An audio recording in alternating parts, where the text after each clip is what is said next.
Hey everyone, in this video I am going to show you how to install Viper OS 6 based on Android 9 Pie on a Galaxy J5 2015 along with the features offered by it.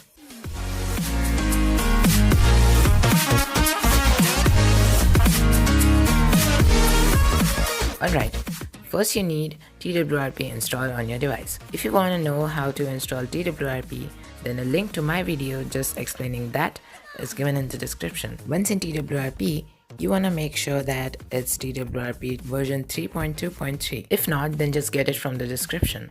Now that I have updated my TWRP, we can now move on to flash the actual ROM. First, perform a full wipe. Now just navigate to the zip and swipe to flash. Now it's going to take a while, so I'll just fast forward everything.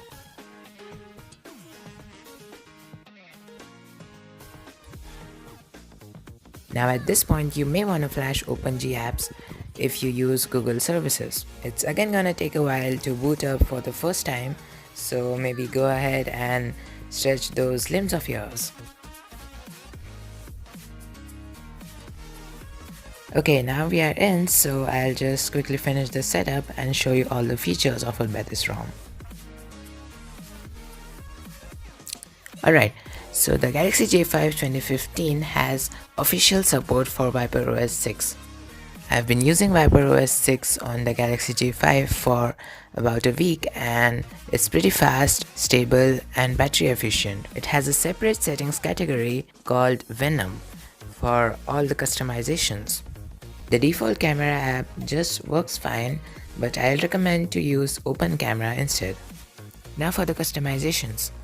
You can set the grid size for the quick settings panel and you can adjust the brightness by swiping on the status bar. You can change the clock position on the status bar and even make it show the seconds. You can change the battery icon style in the status bar and add a carrier label. You can change the recent style, add a clear all button or a memory bar. I have tested face unlock on this ROM and it works most of the time. It is slow, like 1 or 2 seconds, but it works. There is a variety of system themes to choose from. My favorite is the pitch black one, and there is a whole array of accent colors to choose from. I personally like the banana yellow and pixel blue. You can even change the style of the quick settings tiles. You can remap the volume buttons and the power button, but the home button is a bit broken right now. And notification light settings of course do not work. It does support ambient display and proximity wake up. Various grid sizes for pattern lock are also here.